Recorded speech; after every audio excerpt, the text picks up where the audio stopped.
Welcome to another episode of All Pop No Culture Presents The Guys Get Lost. This week, the guys and I are watching episodes 13, 14, and 15. Episode 13 is Hearts and Minds, which is a Boone-centered episode. It does feature Shannon a lot in the past, but it's primarily Boone. And we have a few surprises in there. Episode 14 is called Special. It is a Walt centered episode. Again, much like the one before, it obviously features Michael, but there's a lot to be discovered about Walt. And then we have episode 15, which is titled Homecoming, and that is a Charlie-centric episode in the past, and we see a lot of issues that he goes through, but we also get Claire back in the present, and so we see a bunch of interesting stuff happening there.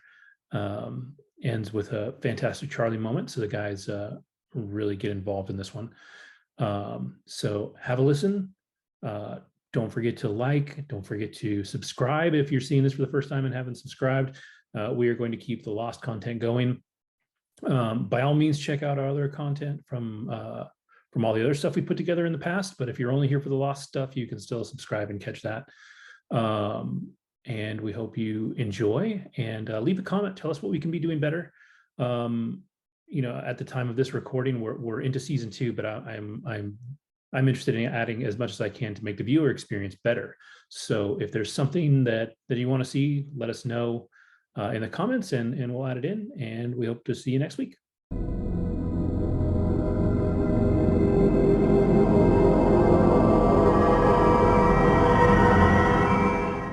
It'd be cool though. So we talked about Lost. We started, we did episodes 13, 14, and 15, right? Mm-hmm.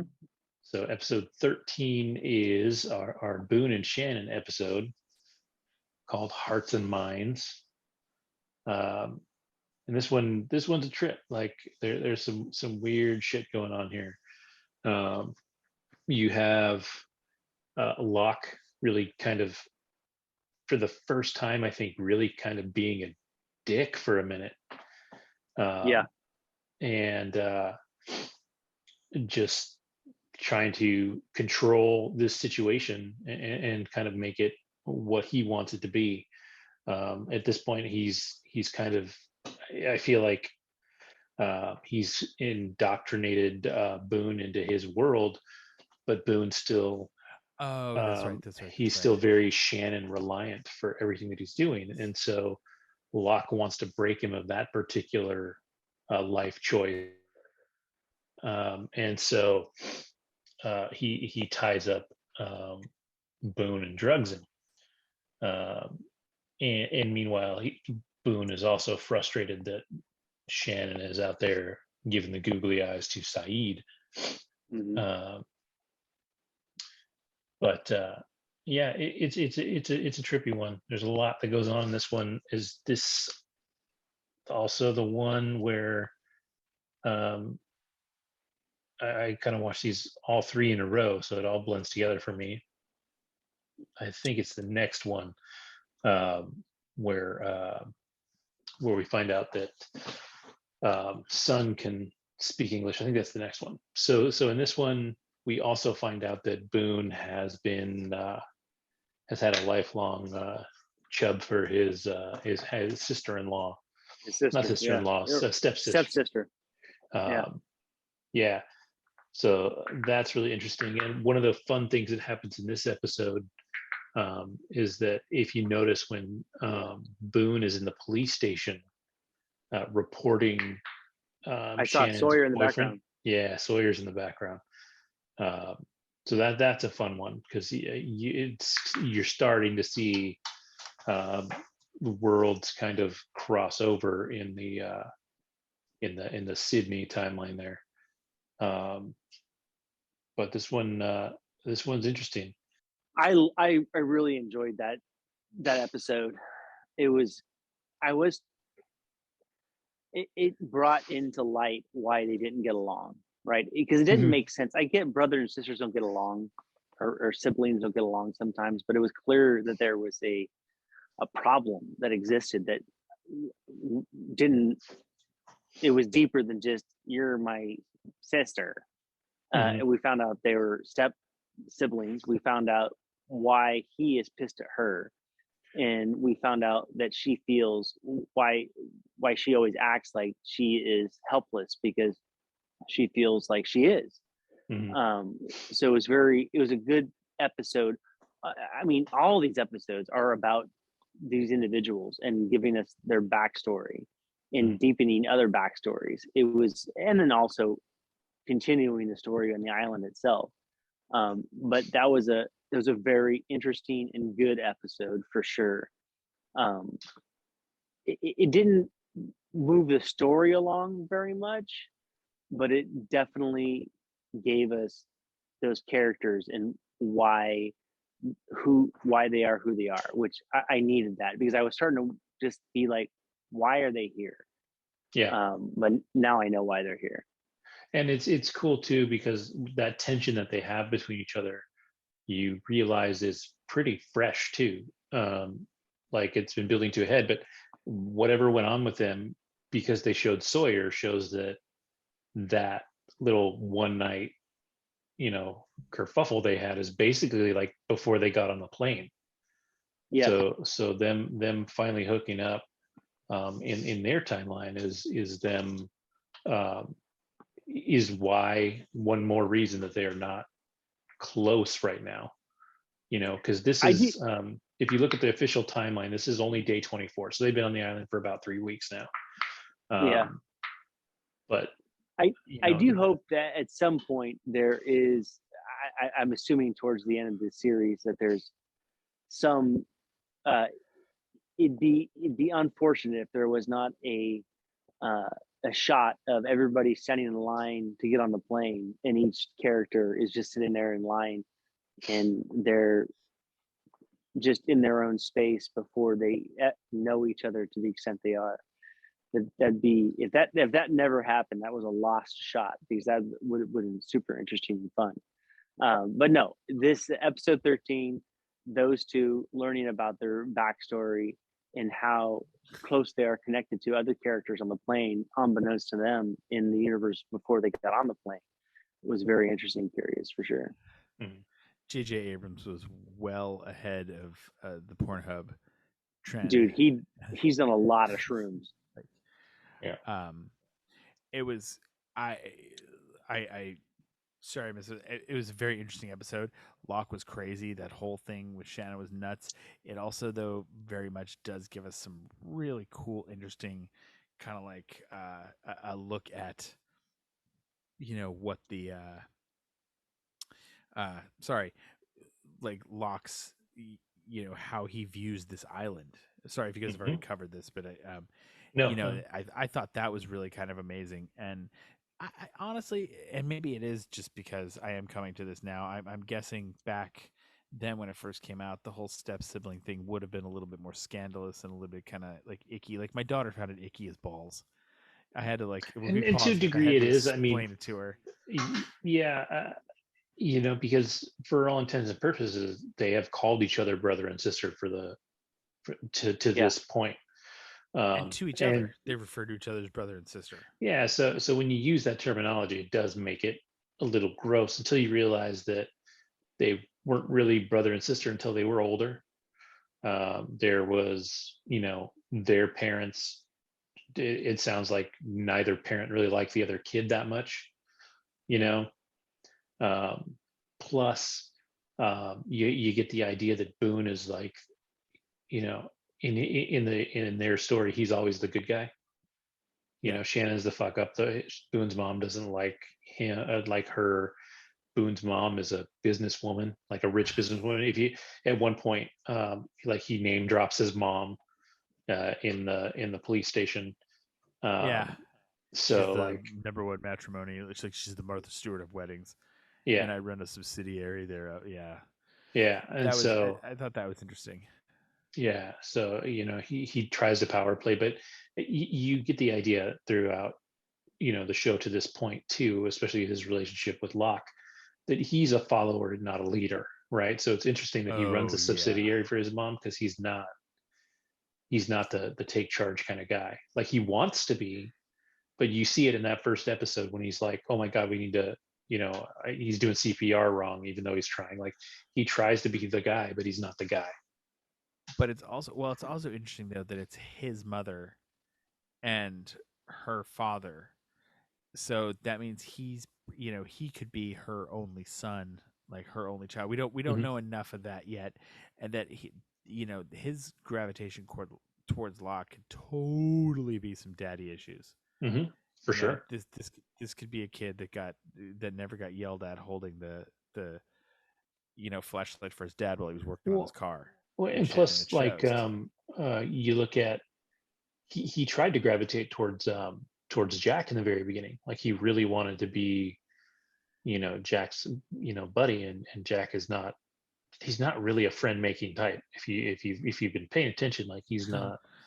Yeah. He's not warm and fuzzy, And whereas Locke is like, cool, let's, you can be the first member of my red Kool-Aid cult, and so, and now he's got him all tied up. So they're digging up. We now know it is the hatch, right? Yeah. So we've officially seen that and used that term. So they're digging up the hatch. They're not telling anybody about it. Nobody knows about it except the two of them. They're not telling anybody where they're going or what they're doing. People are starting to ask questions because there's no food. Or there is food, actually, and they point out that there really is enough food. People just want their meat. But and then is this, I forget if it's this one or if it's the next one, when Hurley steps on the I think it's the next one. The sea urchin. The sea urchin. Yeah, that's such a fun little. So that fucking moment's so funny. That's so pee on me. Funny. You gotta pee on it. It's like, it's one of those lines that pops into my head all the time now, like, even like years later. So, like, hilarious. Whichever episode that was in, it doesn't matter. It's in one of these two right here, and that is just such a great moment. And I for one, am actually incredibly looking forward to Hurley. What any sort of a backstory we get on Hurley, because he so far, I think, is the one main character that we have nothing. Zero for him. You'll get it. He's hinted at some stuff that sounds kind of preposterous. So it'll be, when you first get his story, it's a trip. You're right, Pete, though. At this point, at episode 15, what main character so far? He's it. Yeah, we have everybody else's story, right? Yeah, because now we lead into with that episode. The final shot is now Boone sitting there being all serious and having essentially seemingly let go of his sister, right? Like, that was the whole point of the episode. And so now he can be his own man, and he kind of now belongs to Locke in a way, right? He's Locke's bitch. But he is like walking around with his pants pockets out and shit. And so we now jump into an episode that is a Michael and Walt episode, which unfortunately I didn't see any notes from Andrew, but he did text us and point out that he is not a fan of Michael. But if you watch this episode and really watch it, like, Michael got fucked hard. Like, Michael got boned. And he maybe he didn't handle it really well necessarily, but he got really screwed. Like, he was excited to have a kid with this girl. They talked about it, like, picked names together, like everything was good. And then she decides that no, they need time apart. Oh, she's going to marry her boss. Oh, she's going to move her son across the country. Like, as three people with kids, like, you can only imagine like how fucking hard that would be. Like, I can't imagine like how you would handle that. And he was never in a position of power. She's a lawyer. Like, she makes a ton of money. Exactly. Like, he was never going to win. Like, he was screwed that whole way. And I wish, and I hope we might just touch on this a little bit next week with Andrew, because that was the only kind of note we got from him. But I actually, and I think this might be just a perspective, but like, he may have a different view on Michael because he's not a dad, if you will. Exactly. He's not a father. He doesn't have kids, so I don't think he like, because I look at that story with Michael and I go, okay, this is a sympathetic. He wants to be a father to his kid. The mom has made this move. He's trying to fight it, but he can't because, he's a painter. In some ways, it's almost a flip of the kind of standard story where, the woman works while the guy's, going through med school or whatever, and he leaves her for a younger woman once he finally graduates and becomes a doctor and is this whole thing. Not that she did that. She's still a very sympathetic character, and I get it. The mom? There's very. Oh no, I hate her. She's she is widely regarded, I think, in the top 5 at least of most hated characters on Lost. Like, really? Yeah. If you ask her, do we get more of her, or is this? I don't think so. I don't think so. I get why people hate her, but at the same time, I look at some of the she had the opportunity for the job. I don't think she left him for this guy. I think that happened when she got there. We don't 100% know that. They don't do this thing. I think that happened when she got there. I think the reality was she looked at it and said, I have this job opportunity. I have busted my ass. And this is and I don't see him. I will say too that realistically the bigger piece of shit is the dude she married. Yeah. Who was like, now, I don't want this kid anymore. So that fucking guy to me now should be on that top 10 list of hated characters in Lost. That he just straight comes out and says, I only agreed to all that, to the adoption and everything else, to make her happy. That's ridiculous shit, dude. That's bad. You signed on to be a parent to a kid. Get the fuck out of here with that. I love that they steal his dog. Yeah. Oh fuck yeah. I get. I could see to some degree where Andrew might be like, Michael's kind of a bitch. I don't get it, but at the same time, I'm like, dude, I get that though. This is a dude that's fighting for his kid, and all of a sudden, dude, he's trying so hard, and then he gets fucking hit by a car. He had a bad go, dude. He had. Life was not easy for him. No, and I really feel like it's even harder because he wanted to be a dad. Yes, that's the thing, and he had that taken from him. And I think that's what makes him such a sympathetic character to me, and that I really did enjoy that. I enjoyed Harold Perrineau's. He's great. He's so good. You don't necessarily have to love Michael, but you have to respect the work that Harold Perrineau did. He is fantastic. Walt, I get it. It's the 10-year-old kid. But at the same time, Walt is an annoying 10-year-old kid to me.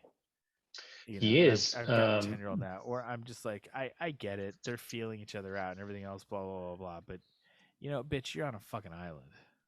Well, and the thing about this episode, and I haven't heard anybody hint at it, and Andrew didn't bring it up. But there's some stuff about Walt going on there too that is very very interesting. Locke said that he can he's got some superpowers apparently. Maybe you had the bird incident when no one was paying attention to him, and he's reading a book about birds, and then a bird flies into the window. And that's pre-island, or at least apparently pre-island. Yeah, and then curiously, there's in his comic book is all about a polar bear on an island. Yep. And so it definitely at least raises questions. I know why Andrew called him a dick. Why? It's for when the dad throws the comic book into the fire. You're probably right. That's so honest. That's so perfect. I'm sorry. I hope he listen. I hope he made it this far into this episode. Jesus Christ, I'm so sorry. We were like so ahead of time because we wound up starting a little earlier anyway. And Yeah. here we But are. I'm like Congress blowing the deficit for you. Yeah. I think Michael and Walt. It's a very interesting dynamic. Again, I love it because the show starts to explain things and just adds another fucking layer on top of it. Like, we're legit we're past the halfway mark of the season, Oh yeah. by the end of our discussion here. So we're coming up on stuff. Oh, and also it's very interesting. They started and this is it's surprised me that it's taken this long for someone to suggest building a raft. Yeah, I thought that same thing. Well, I mean, yes and no. It's lunacy. It has only been a month. Yeah, it hasn't Roughly. been a month. It's been 3 weeks. 3 weeks and 3 days. But there's a certain, Gilligan's Isle feel to just creating a raft, right? Like that's a stupid idea. Like you can't build a raft. If you look out the ocean and you can't see where you're going, you're just going to die on a raft, right? Like that's the thing. Now, the advantage that you have with Michael is that he's an engineer, right? Like he's not an idiot. And so when he starts really talking about this and thinking about this and wanting to do it, you have to assume that what he's going to do is thought out. Like he wants to get his son off the island. He wants to give that future a go. Like he wants to get there.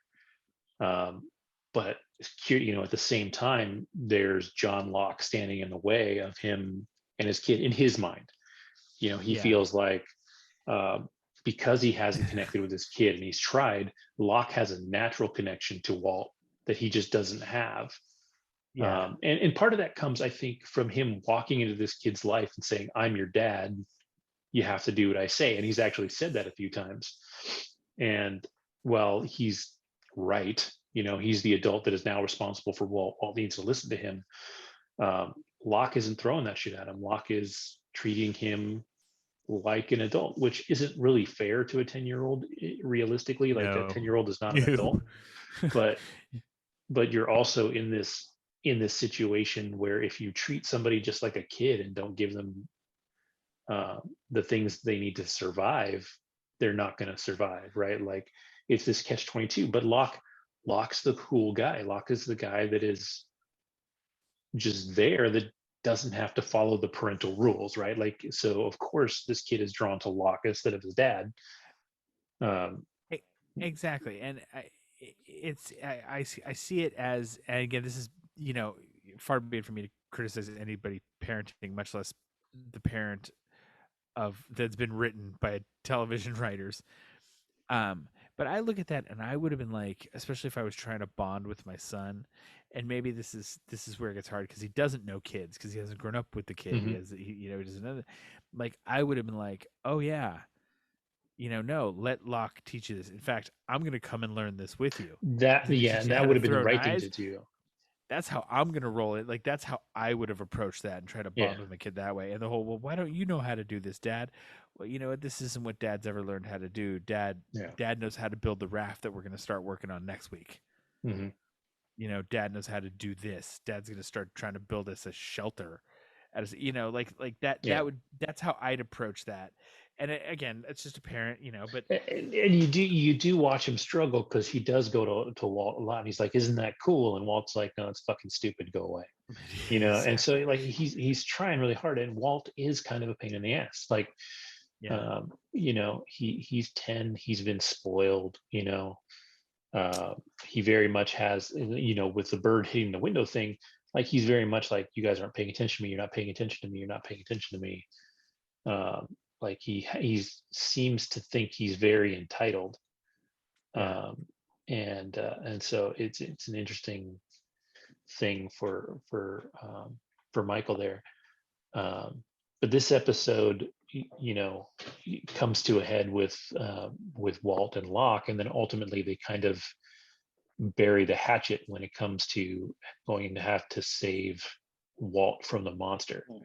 Yeah. Right. Which it turns out to be another bear. When he was reading the comic book about the bear. Exactly. They again, kudos to J.J. Abrams and the entire crew there and the DP and the editors. They they made that work with only showing you a little bit of the bear. Like they know where they have to spend their money, and they said if we've got to do this fucking CGI bear, you know, then let's do this. And they gave you like just enough so that you know it's a bear, but then it was all like forced perspective with things with height and the way it was, you know, attacking through the stuff. They just did a really, really cool job with it. And it was very impressive to me. The way they did that without making it bad, because it could have been bad, like Xena Warrior Princess bad, you know, kind of Hercules, like that, like low budget kind of production bad, and they pulled it off, but you could tell it was a place they didn't spend money because of everything else they have to spend money on, because it's like, here's the bear, and you know, we're going to do this way, and we're going to force this so that we can minimize the bear, but you understand that there's a bear there attacking these people. Yeah. So awesome. Yeah, and so they get him back. What do you got? What do you got? Raising your hand. Pete, I 1000% agree with you. I really enjoyed the cinematography there. I think it was fantastic. It was, especially for what that was, 2005, 2006, especially for the time. That was dope on TV. Yeah, that was dope on TV. That was in 2006 and on TV, or 05. That's ridiculous. That's amazing. That's good now. Although that was the only time so far I have literally chuckled out loud watching the show, because not because of the bear was dope, but because it was the first time it felt soap opera-y to me, because of course, you know, Locke and Michael, they show up and there's, stop here, be quiet, shh. And then there happens to be a tree that they can climb up, and there's a down tree connecting another tree. And then there's happens to be enough like vines around where they can have it go down, and they can use it to rappel into the space where Walt is. And then they can make a harness and pull them up. That's again, I love this show, but there's parts of it that are so 2005 to me that still give me a little like, stop that. So I get what you're saying. Yes. No, go ahead. But I actually, you're gonna bear with me on this one. I actually have a theory about that. I will bear with you, and I have a theory too. But for sure, I was watching, and when he kind of fell and Locke had to grab him, I was like, oh, of course he's gonna kind of fall. Like, it just was like, so, oh, come on. Of course there's a tree. Of course there's a this. Of course you're gonna kind of fall. Of course he's gonna kind of save you. Of course there's vines right there. It just was like, please, Jesus. But go ahead. What's your theory? I get what you're saying, and I think J.J. Abrams is starting. It could just be that what he's starting to write in to let you suspend your disbelief. But we're starting to get the feeling that this is like, we're getting Fantasy Island vibes, if you will, to me, where there's like the island somehow knows what you need or want on some level, or there's something going on there and provides that for you. So like the vine being there perfectly ready to go without them having to, you know, and the vines are all, of course, 100% there. They can hold their weight, and, you know, and everything else. I feel like there's something there that's just giving them that.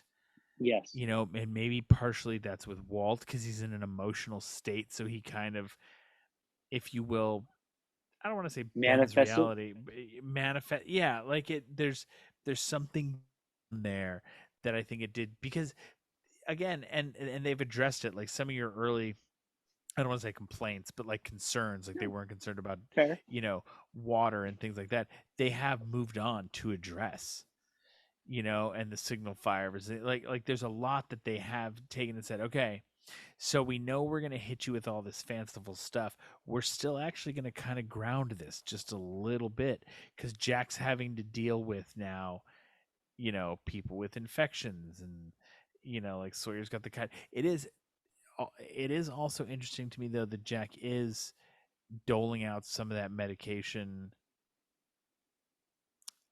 in the way he is, unless like was it in this one or was no, it's the one with the key where like Jack tells Sawyer, with the case with the guns and stuff in it, where Jack straight up tells Sawyer, if I stop giving you these antibiotics, you're gonna get a blood sepsis and die. Yeah, basically. You'll actually you beg me to cut off your arm. Yeah. I forgot where I was going with that. It happens. Lost my train of thought completely. Damn it. I had a cogent and coherent point to make. Oh, well, fuck it. Move on. If I remember, I'll come back to it and blast conversation where it was. Kevin, continue, please. The important thing to me is that you're coming up with theories. That makes my day. I won't tell you if you're right or wrong or close or far or warm or cold.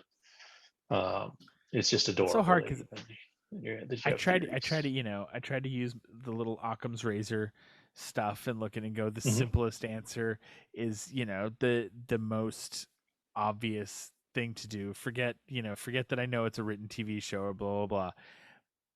But they just keep throwing little curveballs and things and they change it. So I'm like, well, there's nothing at all simple about any of this. There's nothing simple about it. You've got aspects of, so far, we could almost say mystical aspects to it. If we're talking about how the island kind of senses, knows what you want. There have been people there before. Now all of a sudden we've got Rousseau, and so we've got other people and something else going on. If we found the hatch, so we've got MK Ultra stuff going on. Yeah, like it's all very. We've got Ethan, who what the fuck is going on with this dude? Like, that nothing. We get he's, which is, well, you can lead into Ethan because that's a lead into the next one. Yeah, because this episode ends with Claire comes stumbling out of the woods, and then we start the next episode to find out that she doesn't remember shit. Like she's You go ahead. You got a what? No, go ahead. No, it's because I texted you that day, because I'm watching it with the 9-year-old. The wife and the older one will, like, when we have to watch, it's like, okay, we'll watch it with you, and we just kind of catch them up to where we're at in the moment. But the 9-year-old and I are watching it religiously now together. She's like really, really digging it, and she got like super worried about Claire and the baby. Mm-hmm. And when they were gone, like like she was very, very excited about that, and she's like, no, we need to keep watching. I need to know, like I have to find out what's going on with the baby. When does Claire come back? So that's why I texted Kevin, and I was just like, hey, look, I don't want any spoilers, but I've got like an anxiety-ridden child right now. I just need to know, like, give me a ballpark. How many episodes until Claire comes back? Because I know they're not going to kill off this lady and her baby. Like, they're just not. That's not something you're going to do in primetime television. And luckily my daughter just kind of skipped ahead and was like, oh, okay, it's 3 episodes. We're cool. I'm like, okay, because like they like you've got the little preview pane right there, and so you could see Claire and Charlie sitting by the fire, and she's like, okay, Claire's back. I'm like, all right, cool, we can breathe, we can stop watching then. But yeah, Claire stumbles in and can't remember shit since the crash. Yeah, and this episode is where things really kind of start to go bonkers, right? Like, first of all, you have Charlie's flashback, which, previously Charlie in his flashback was a nice guy that kind of got sucked into this world, right?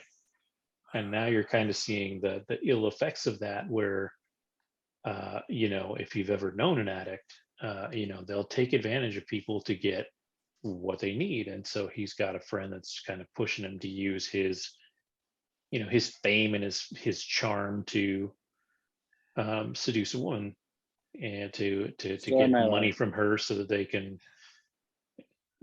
No, it's not. No, it's not. No, sorry, I continue. Charlie Pace had talent. And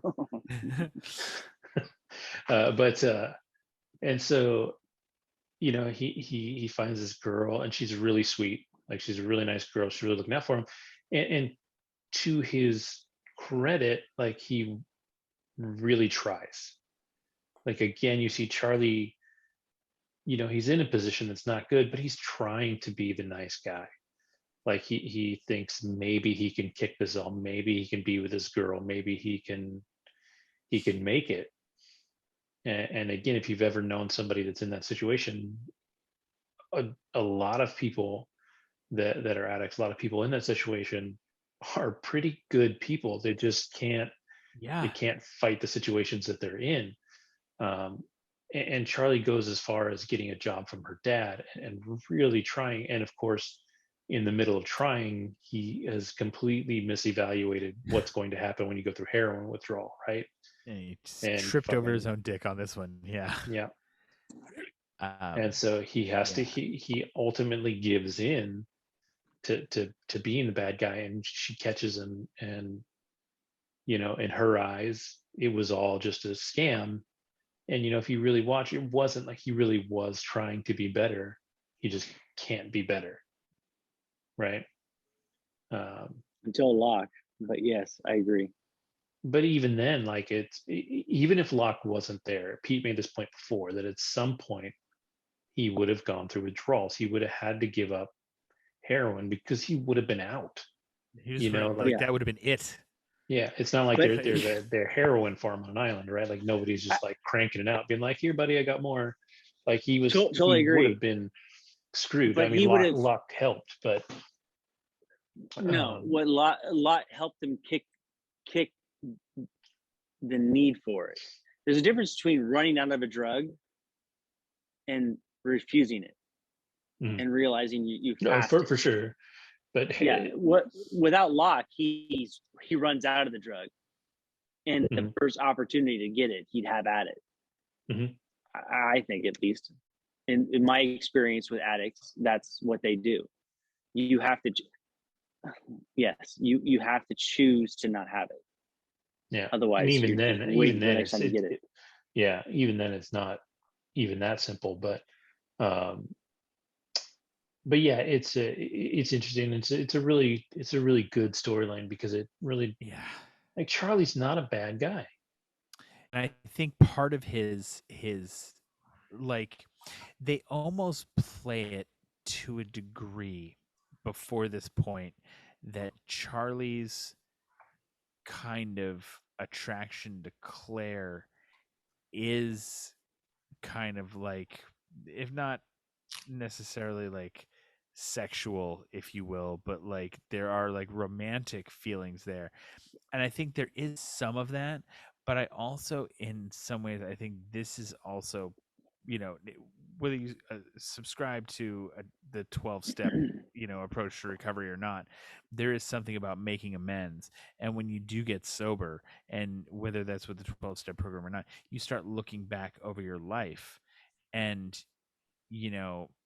a person with a conscience is going to want to try to make up for something somehow.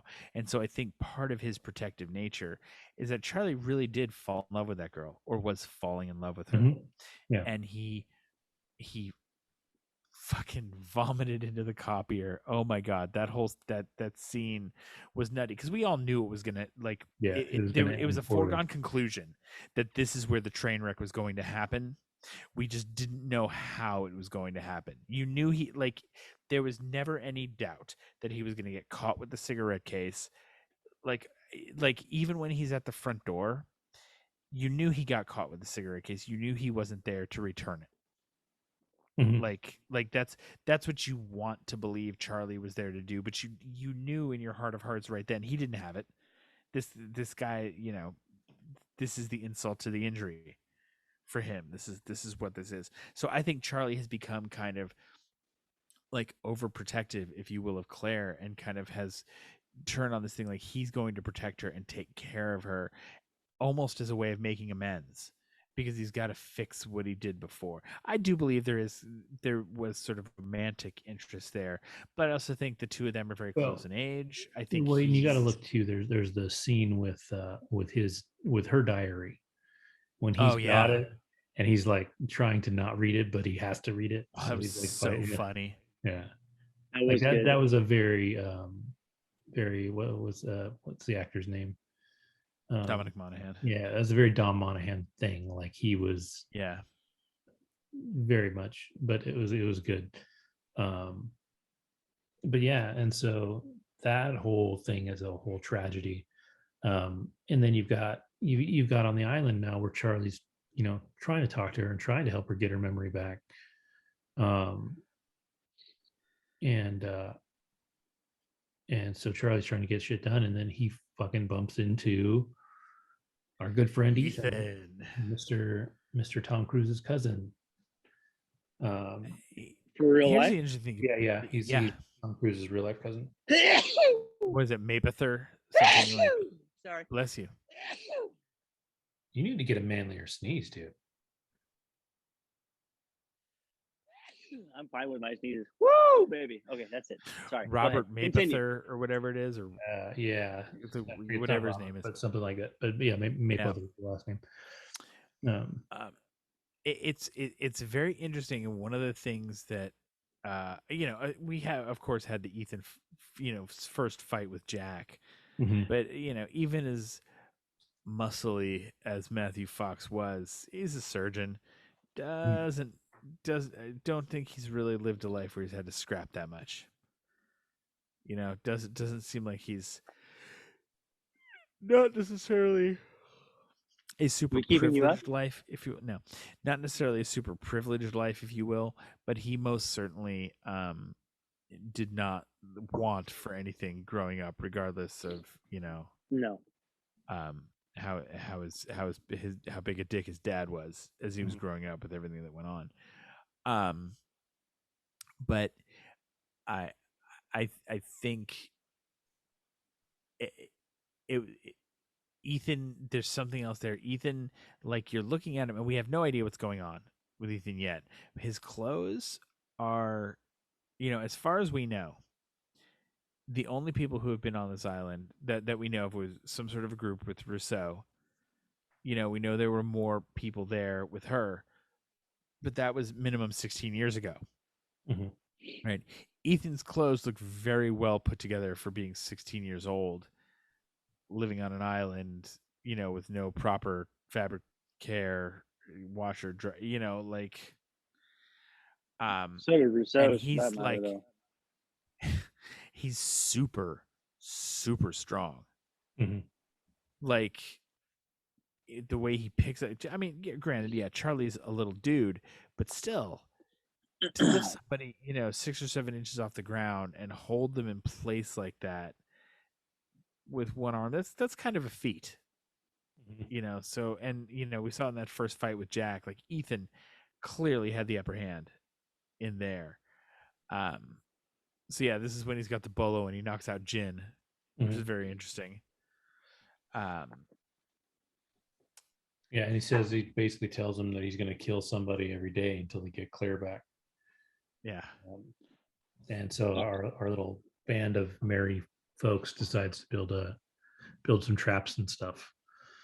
I might have watched ahead, so I don't know where to stop, because I might have watched an episode past what I'm supposed to, because I'm a rule breaker. What a dick. I know. I'm so sorry. But he is kind of epically inclined to resist. He's a badass, but he doesn't look like it. He doesn't look like he should be a badass. He's definitely overpowered for what his stature is. Yeah, for sure. So I don't know what that means. I don't know if he's just got old man strength. He's been on the island so long and lifting logs all day long, or if there's something more to it. All I know is that, we get Boone falling asleep while he's on guard duty, and somebody gets killed. Yep. Yeah. And everyone has been keeping, or like the main crew, like everybody kind of knows Ethan's out there, but everybody's been keeping from Claire to try and protect her. This whole like deal about basically like we're all in danger because of you. Like it was very. I was waiting for them, and it was too soon because there was only one person that was killed.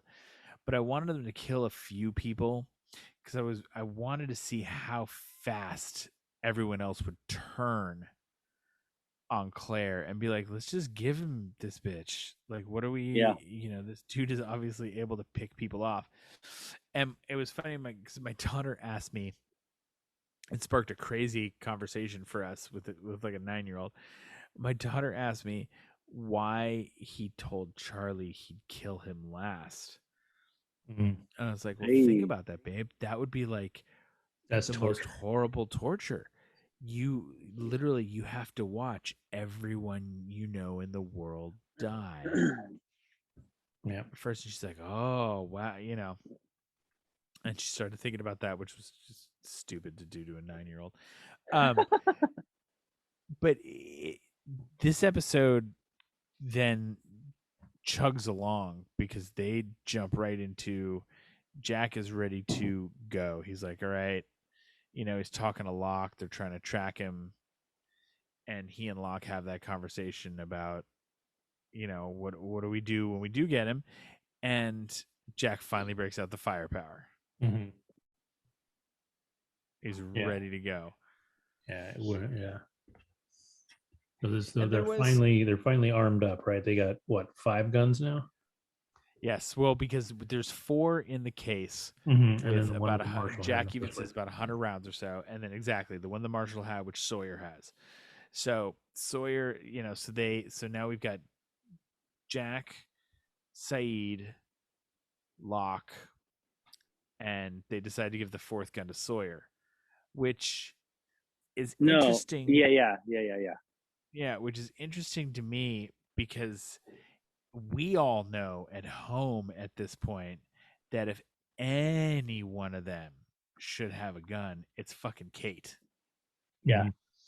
Because let's be real. And this is or this Sawyer, is what we said with Kate. Yeah. Well, no, Sawyer with the gun. Yeah, but no, because Kate straight up, if you remember that scene from the bank where Kate was robbing the bank, she pulled some like precision John stuff. Woo, like John Woo bullet ballet, capped these 2 dudes in non-fatal or potentially non-fatal areas, with like precision CIA accuracy. Like she talked about. And again, here's the tough thing with Kate. Even with the flashbacks, you don't know what you can trust about what she tells people that they don't show you in a flashback. Like that, like I took it for granted that she was telling the truth to Jack about her dad being, a ranger, and this and that. We don't know if that's all complete bullshit. You have no idea. But she's been around firearms. She knows how to handle herself around firearms very well. And so Sawyer, she's like, she wants to come, and they were like, well, you're not coming if you're unarmed. And that's when Sawyer ponies up the other gun. Yeah, which uses the same ammo, right? They're all 9mm. So they're all and I like that they differentiated because the other ones all look like Berettas, and he's like, no, it's a guy, it's a Sig 9 he's got here. So it's like, all right, I get it. You're telling people this stuff. And now we've got 5 people setting out to go and capture and or kill Ethan. Well, and they don't want to kill Ethan. They want to capture him and figure out what the fuck is going on, right? And so, Oh, well, yeah. That you also it's that we. I'm sorry, because that was feeding into it. The Charlie the Charlie bit. You get that one bit with Charlie where he, where Locke just asks him, "Have you ever handled a firearm before?" Yeah.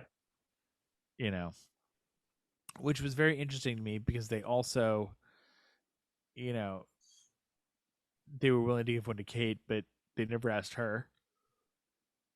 Jack has taken one, but they've taken for granted. I don't think he ever said that. Yeah, he's got a gun, or he's used guns before. Like, again, there's so many things, and I get it. It's because they're the main cast of characters, and it's just the way it works. But there's so many things that you think, like, okay, we need to bring this to other people because it's like, yeah, we don't have John Locke, but you never know. It's like some dude could be like an expert pistol marksman. Or something among this group of people, and they're like, well, I never told anybody about it because when the fuck am I ever going to see a gun again? I'm on this godforsaken rock with you dicks. Well, at this point, if it had some other character, like somehow who, like, I can use a gun, I look at that person as like a Star Trek character in a red shirt. That's true. So they set off into the jungle to try and find Ethan. And that goes swimmingly. They find our good friend Ethan eventually. And they rumble a little. Like Jack holds his own a little better this time than he did last time. It's like he's a little more ready for what's coming. Drops the gun while tackling. That's the part that I didn't get. He didn't even brandish the gun right away. He just went right to tackling him. Well, I mean, he had a little to prove, right? I was just, but I was still just like, why not? I could shoot him in the knee. But he's a doctor. He could shoot him in a place that would put him down, but not kill him. Yeah, but at the same time, I think he also, because he's a doctor and he knows what he's got on that island, I think, and especially Jack's character, is that if I shot this dude and I did that, then I'm now responsible for him. And he would know, even shooting him in a non-fatal area, the thing that's going to kill him faster than a gunshot would anyway is a fucking infection out there where he can't treat that. Right. But in defense of that statement, what better way, if he does have resources on an island that could make him well, if he was shot fatally, that would make him cough up where that possible place is. Okay. Yeah. I'm just saying, my first, as a gun owner and a hunter myself, my first thing would have been to put him in shoot him in the calf or something like that. Put him in an incapacitated state where I would clearly have the upper hand. And if I got to lop off the lower leg, I guess we're lopping off the lower leg, and make him cough up where, what's going on the island. Personally, that's what I would have done. That makes sense. So, Kevin, continue. Sorry. I mean, at this point, as far as what happens goes, we're at the tail end of it, right? Like Jack, Jack's got Ethan, handled, and Charlie picks up the gun and he fucking puts Ethan down, like fully, like 5 center mast, man. Yeah, ignoring what everybody else wanted, because he could not protect Claire. Yeah, he could not stand that guy being there after what he did. Which, on the other hand, I mean, Charlie can also justify that any way he wants, but I would have also been like, you know what? Sorry, there's no. I get what you guys wanted to do, but this motherfucker kidnapped me, hung me, and left me for dead. Fuck whatever you got to say to him. I'm like, wait, because that would also be that would be my logic in that situation at that point to some degree. I was like, what you gonna do about it? Are you gonna exile me to the other side of the island? Are you going to convene a judge and court? Have we decided on the set of laws that are applicable to our, little community here that we're building amongst all these people? Like, you have no idea right now. Like, if we're just talking from like almost like a psychological and sociological way to look at it, you've got, granted it's only been a few weeks, but you've got this island's gonna start to break down. Yeah, like it's Lord the of the Flies morale of the ish. people. Yeah, it's like we're gonna start getting towards that point, and so like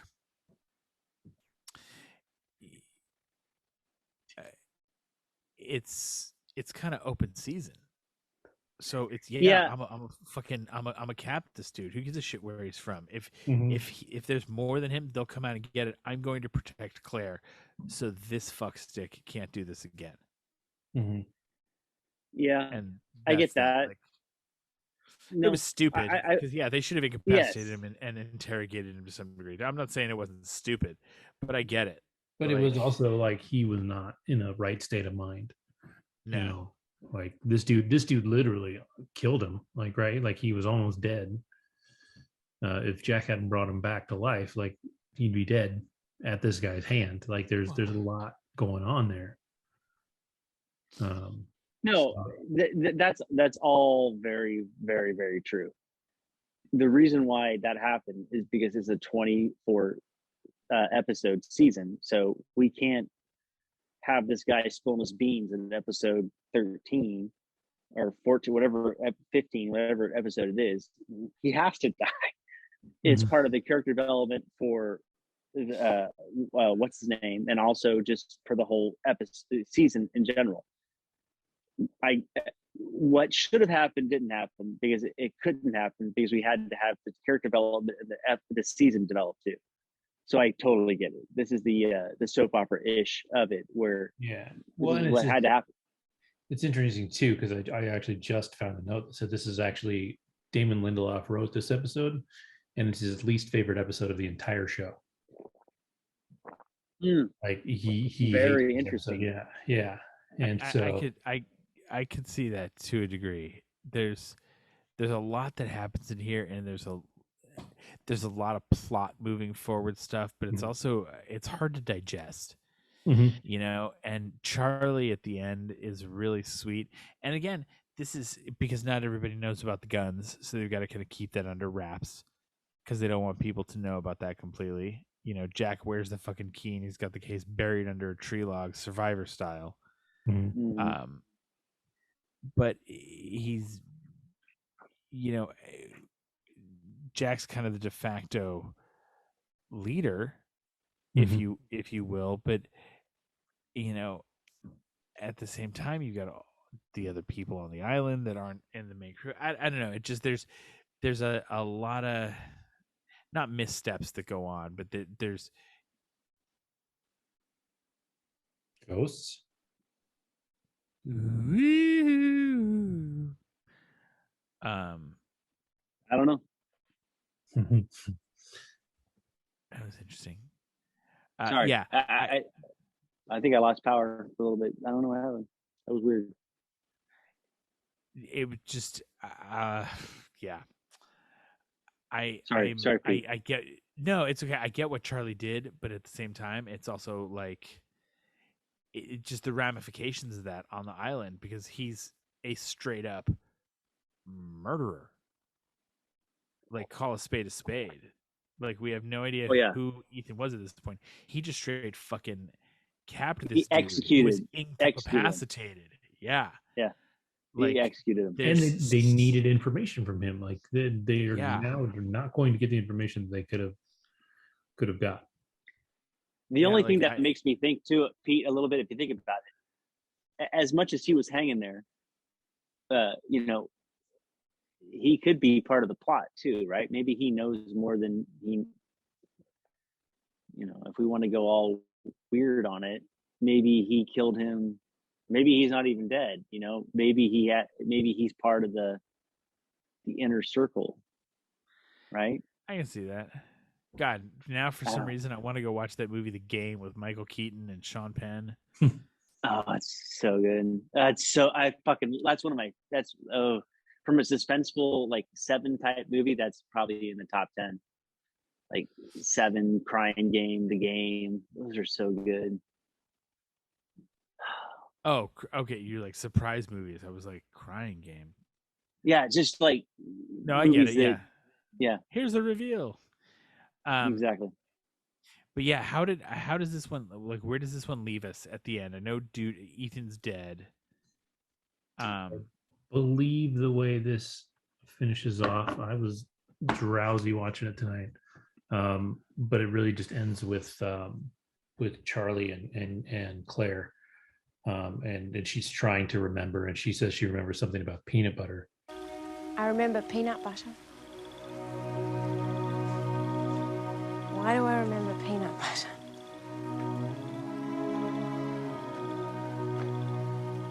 It was imaginary peanut butter, actually.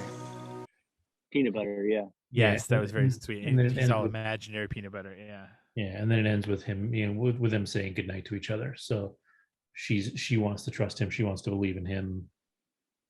He was out for her because she gave him so much shit before. And so, it ends on a semi-positive note, or what feels like a semi-positive note. So that's where Lost leaves us right now. Claire is back. She still has her baby.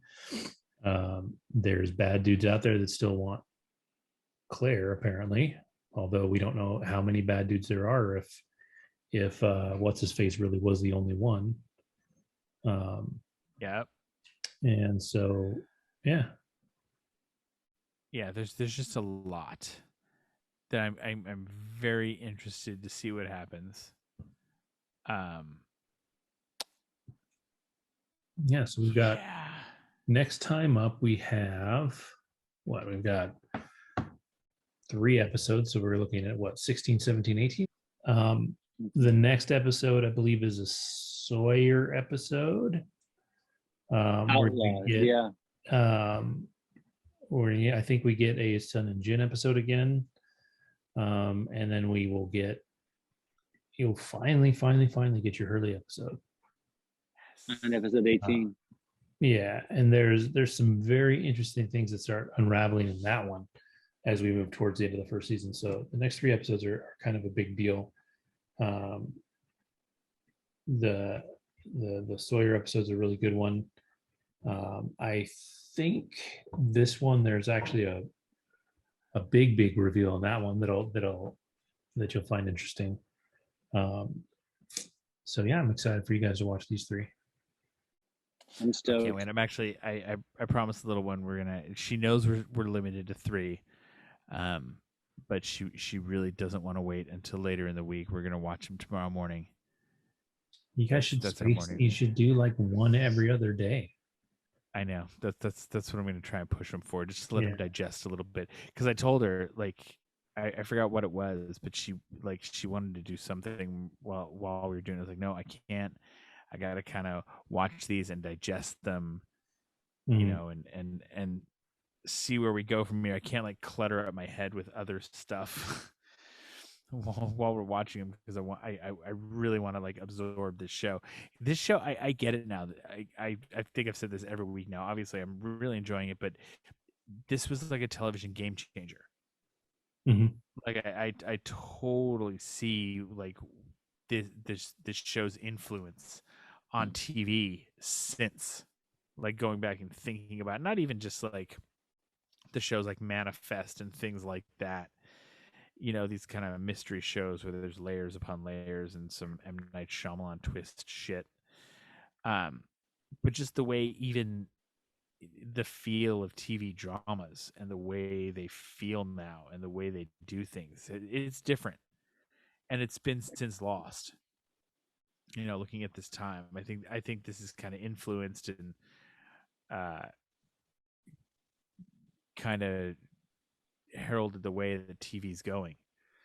I'm looking. I'm glad we finally started doing this, because it's me too. I'm glad I get to watch you guys be theorize and be right or wrong about all the things that you come up with, and I will not tell you what you were right or wrong about. We'll find out eventually. You might.